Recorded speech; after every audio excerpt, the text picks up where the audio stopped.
Déclaration des candidats présidents de la République sur les graves irrégularités des opérations de vote du 20 décembre 2023.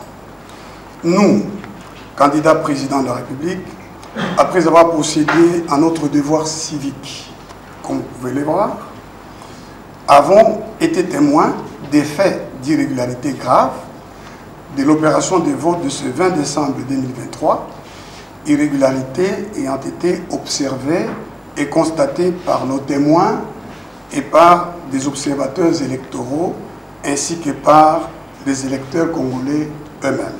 En effet, un nombre significatif des bureaux n'ont pas été ouverts car n'ayant pas reçu leurs kits électoraux. De nombreuses machines n'ont pas fonctionné.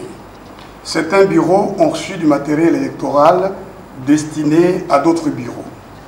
Plusieurs bureaux ont été saccagés ou brûlés par des électeurs pour des soupçons de fraude par des agents de la CENI et certains candidats.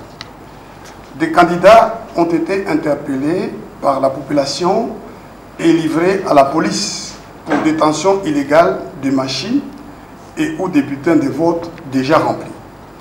Plusieurs milliers de fausses cartes ont été découvertes chez certains candidats.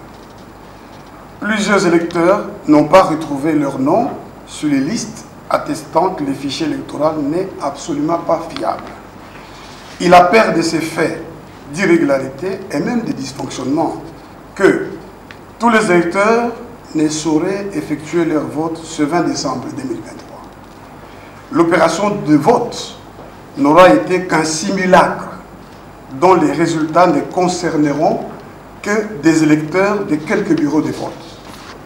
En conséquence, nous appelons le peuple congolais, la CENI, le gouvernement, la SADC, l'Union africaine et la communauté internationale, 1.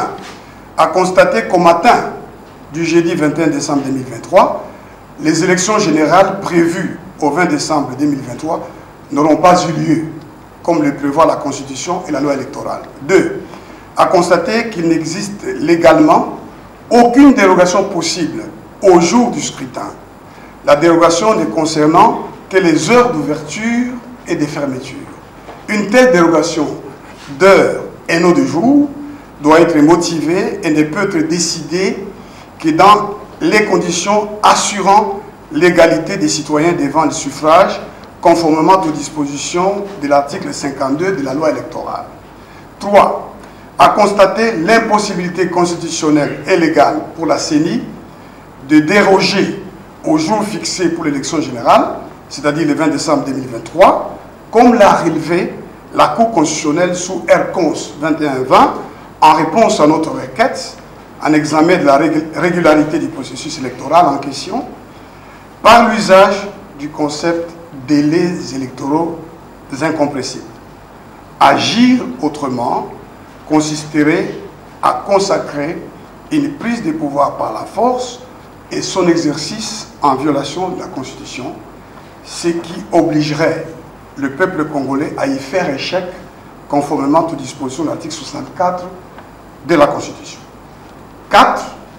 À exiger la réorganisation de ces élections ratées par une CENI autrement composée à une date qui sera fixée dans les conditions d'égalité de toutes les parties prenantes. Fait à Kinshasa, le 20 décembre 2023, les signataires, Floribert Anzuluni Isilokechi, candidat président de la République numéro 5, Kemali Lobokonzi, candidat président de la République numéro 18, Denis Mukwege, candidat président de la République numéro 15, Théodore Ngoï Ilungawansinga, votre serviteur, candidat président de la République numéro 17, et Martin Fayoulou, candidat président de la République numéro 21. Je vous remercie. Merci.